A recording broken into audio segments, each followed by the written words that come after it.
In 1940, the Nazi government makes slaves in concentration camps forge millions of pounds. The plan is to smuggle them into Great Britain to flood the banking system and crash the economy, which could help Germany win the war. Once all the fake bills are in suitcases, they're sent out in trains. One night, the women in an important arms factory in Birmingham, England have to keep working while the city is being bombed by German planes. Today is an employee's birthday, so they sing the happy birthday song to her and even light a candle. Unfortunately, the sweet moment is destroyed when a bomb lands in the factory, instantly blowing it up and killing all the workers. Meanwhile, Tommy lives in isolation. He used to be the leader of the Peaky Blinders, the most powerful gang in England, but now he is alone in the countryside writing his biography. In the morning, his assistant Johnny informs him that their hometown Birmingham has been bombed, but Tommy shows no reaction. Johnny also shares that he bumped into a woman fleeing town and she recognized him from the old days. She asked if he knew what happened to Tommy, calling him the king of all the gypsies. Johnny told her that Tommy withdrew from this world to write. While Tommy is working on his book, he hears the phone ring. When he leaves the table to disconnect it, he notices someone running in his yard. After a moment of tension, he slams the table in frustration. He decides to go for a walk and finds a red scarf on a branch. Later, while he's writing, he reveals that lately he's been haunted by visions of his dead daughter. However, the scarf is real and he can't explain how it got there. Since the presence of the scarf bothers him, he decides to hang it on his brother's grave. In the afternoon, Tommy is visited by his sister Ada, who tells him what happened to the factory. She wants Tommy to come back and help, but he refuses because he has to deal with his mental ghosts. Ada scolds him, pointing out that he hasn't seen his sons in years. However, Tommy says he was never a true father. A frustrated Ada updates him anyway. His son Charles is on the front line in North Africa, and his other son Duke is the new leader of the Peaky Blinders. Unfortunately, he's getting the gang in big trouble, and Ada is afraid he'll be hung by the law or lynched by the locals. Tommy insists he's changed since his brother's death, so he can't go back. In Birmingham, firefighters and cops are taking care of the destroyed factory. At that moment, the Peaky Blinders arrive and the cops know they can't do anything to stop them. The gang rips off the front door and starts stealing any weapons that weren't destroyed by the explosion. The owner immediately protests, so Duke informs him that they have permission from the chief inspector of the Birmingham police and gives him some money. Since the owner keeps complaining to the officers, Duke's right hand Elijah announces that any person who tries to stop them will be identified and their families will be beaten. The factory owner says he isn't scared of them, so Duke proceeds to strike him down. His employees immediately react, so the Peaky Blinders beat them up too, easily winning the fight. Once the civilians have stopped interfering, the gang finishes taking all the weapons they can find. Moments later, Ada returns to Birmingham and picks up her son Carl before heading to the factory. However, the workers immediately call her out for daring to show her face since the Peaky Blinders made everything worse. In a pub, Duke meets a Nazi agent called Beckett, who shows him a sample of his counterfeit money. There are £350 million ready to be introduced into the British economy, and he wants to use gangs to do it. If the Peaky Blinders agree to work with him, they'll get a 20% cut, although they have to be ready for the anarchy that will follow. Beckett also says that his superiors wanted him to talk to Tommy, so a frustrated Duke shoots the window to hit the car outside as he announces he's in charge. When Beckett asks him if he's willing to betray his own country, Duke says yes, so Beckett tells him he'll have to prove it tonight. The next day, Tommy hears a noise in his house and immediately grabs a gun to investigate. On a table, he finds a note that says follow the open windows. Tommy does so until he finds Carlo reading his book. He points his gun at her, but a closer look leaves him in shock since she looks a lot like Duke's dead mother Zelda. Carlo explains that she's Zelda's twin sister and that she still speaks to her in dreams and seances. She claims Zelda sent her here with a message. The twins are gypsies, and Duke is getting involved with evil people who will destroy the gypsy people. If Tommy agrees to come back and stop his son, Carlo promises to help him find inner peace. Suddenly, Johnny bursts into the room with a gun because he thinks there's an intruder, but Tommy surprises him by saying that Carlo is their guest. In private, Johnny tells Tommy that Carlo takes advantage of grieving mothers by claiming to contact the spirits of the sons lost in war. He's worried that she's manipulating Tommy too, but Tommy ignores him. In the afternoon, Duke checks on his pigs and puts some things away in his stockroom.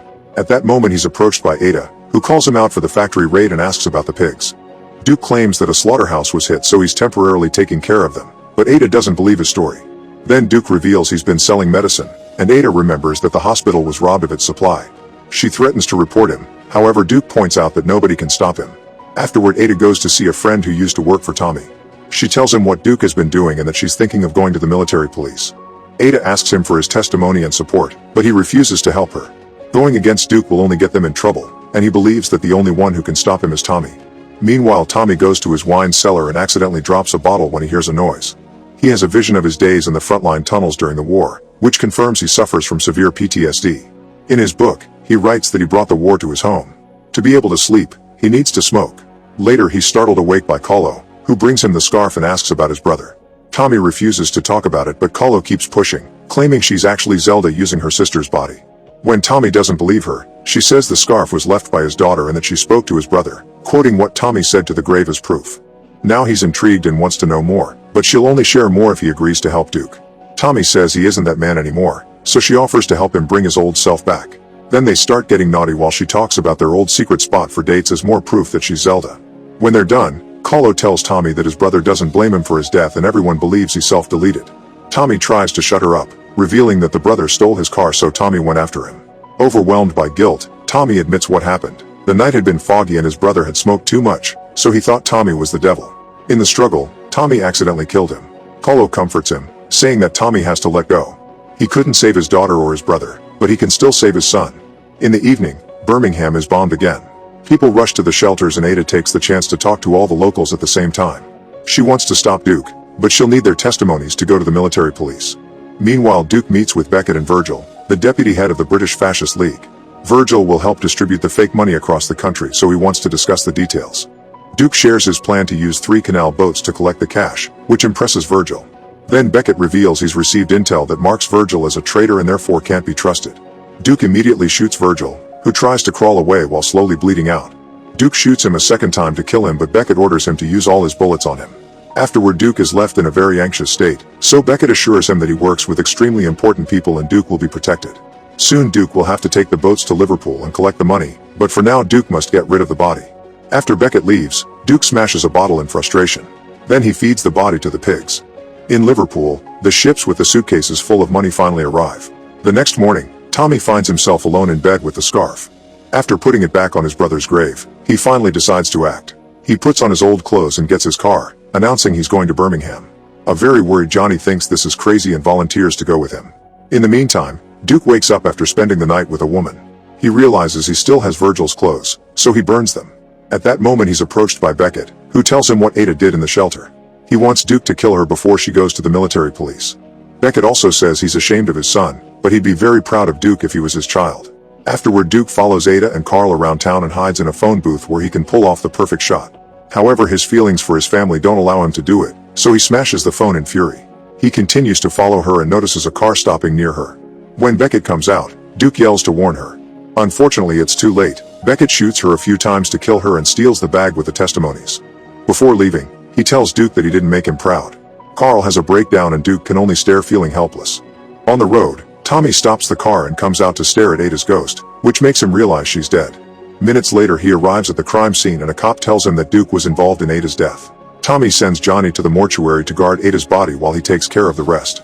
At the pub, Tommy stops the music before asking for Duke. The locals immediately insult him and confront him for his attitude. When things are about to escalate, Elijah realizes that this is Tommy and informs the crowd. Everyone backs off except a soldier who doesn't recognize the name and points his gun at him. Tommy responds by putting a grenade inside his shirt, so the guy runs out of the pub in panic and blows up. Then Tommy picks up the soldier's gun and shoots the record player, forcing Elijah to take him to his son.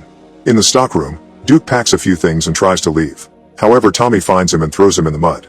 He also takes the medicine bags and starts throwing them at Duke while scolding him for crossing all the lines. After Tommy kicks him, Duke explains that he wasn't able to kill Ada because he's still loyal to his family. However, he sins often because sin is the only thing his father left him. He angrily tackles Tommy and they start fighting in the mud. Tommy easily overpowers him and forces Duke to tell him about Beckett and the plan. Afterward, Tommy goes to the mortuary and takes Johnny's gun before sending him away. He then talks to Ada's body, saying he should have come sooner when she asked. He also admits that he killed their brother and it wasn't an accident because he had been drunk and full of rage. Tommy explains he killed his brother to be free of him. But after so many family deaths, he swears something good will come from all the bad. When he leaves the mortuary, he's in tears. As soon as he steps outside, Tommy finds Beckett and they start shooting each other. The horses protest in fear while the guys run from spot to spot, trying to stay hidden. Beckett tries to convince Tommy that Hitler is right about cleaning society of the bad blood and thinks that ending the war with banknotes is better than bombs. When Beckett wastes his last bullets, he pushes the horses to use them as cover and runs while they block the alley. Tommy then gets on a horse and rides through the streets, where the locals welcome him back like a king. In the pub, Duke is drowning his guilt in alcohol. Kahlo visits him and explains that Zelda's spirit once told her that Tommy and Duke would one day work together, so this is Duke's chance to do what is right. She also gives him a bullet and tells him that after they take care of the Nazis, Duke must kill Tommy. Kahlo promised him mental peace, and this is the only way to achieve it. If Tommy dies, Duke can become the new Gypsy King, which is what his mother always wanted. When Kahlo leaves the pub, she bumps into Tommy and tells him Duke will help him, but Tommy says that first he needs a gypsy cart. Inside, Duke flips a coin to come to terms with his decision. Tommy comes in and pours a drink for both of them while Duke agrees to help him kill Beckett. Moments later, family and friends gather for Ada's funeral. The body is put inside a gypsy cart with a few photographs and Tommy sets it on fire, watching the flames as he deals with his grief. That night, Duke calls Beckett to warn him that Tommy will go after him. However, Duke still wants to help, so Beckett agrees to pay him $70 million for finishing the plan. Meanwhile, Tommy is watching the ashes that used to be the cart. At that moment, he's visited by dockyard boss Stagg, who gives him all the information about the suspicious warehouse and boats on the dock. When Duke arrives, Tommy introduces him to Stagg and announces he's decided to trust his son. Then the men make a plan using Stagg's intel. Tommy wants to use the Waterloo Tunnel, so Stagg points out that it was sealed off after half of it collapsed. However, Tommy assures him he'll find a way in. On the way to Liverpool, Tommy keeps writing his book and dedicates it to his children. He mentions that Duke should be his natural heir, but tonight's mission is a test that will reveal his true nature. Eventually, Tommy finds the sealed entrance to the Waterloo Tunnel and asks Kahlo for help. Her cousins immediately use their tools to start cutting down the gate. While they wait, Tommy asks Kahlo to read his palm. She does so and only mentions things from the past, so he asks about his future. Kahlo tells him that tonight he'll get the piece he wants, so Tommy pulls out his gun and admits he knows Kahlo wants to kill him since she first visited him. He says she's a bad omen, and Kahlo replies that if Tommy doesn't kill Duke, the boy will kill him instead. While Tommy enters the tunnel, Duke talks to Beckett, who asks him about Tommy's plan. Duke tells him the boat's routes and that they'll only have a few guns, so Beckett translates it all for his German soldiers. Soon German planes are bombing the area, which causes more parts of the tunnel to collapse and trap Tommy. This makes him have PTSD-fueled flashbacks about his time in the trenches and have visions about his dead loved ones, but Tommy doesn't give up and digs through the debris until he's free. He keeps running until he finds the stairs. At the dock, German soldiers watch the boats arrive. They immediately open fire at Stagg, who activates a bunch of explosives before jumping into the water. It turns out this was the plan all along. The boat crashes into the dock and blows up, killing all the soldiers with just one explosion.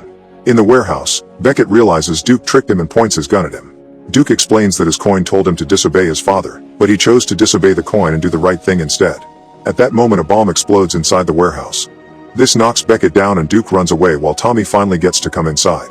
Soon the Peaky Blinders surround the warehouse and get into a gunfight with the remaining Nazi soldiers, killing them all without mercy. Tommy also kills a few men as he sneaks around and bumps into Duke, who wants to know why he took so long. A frustrated Tommy tells him he's only here because his mother asked and sends him away. Then Tommy puts a landmine among the money boxes to blow them up, effectively destroying the Nazis' plan. Seeing all this, Beckett gets in his car and starts driving toward Tommy, who waits for him with his gun out. Beckett shoots him in the stomach twice before Tommy shoots him in the head. The car keeps moving and Tommy opens his arms to wait for the end, but Duke tackles him and the car crashes into the wall instead. As Tommy collapses and the gang surrounds them, Tommy gives Duke a gun and asks him to end it. At first Duke refuses, but Tommy insists, so Duke pulls the trigger. The Peaky Blinders say goodbye to their boss and Duke cries as Tommy dies reciting a poem. The gang calls Duke the new Gypsy King, so Duke tells them to burn any fake money that may remain. Sometime later, Kahlo collects Tommy's book and gives it to Duke. The gang gathers around a cart containing Tommy's body, some photographs, and the last fake bills. Duke sets it on fire and the group stays for hours around the pyre to offer a proper goodbye. Make sure to subscribe and turn on notifications so you can watch more videos like this. Thanks for watching.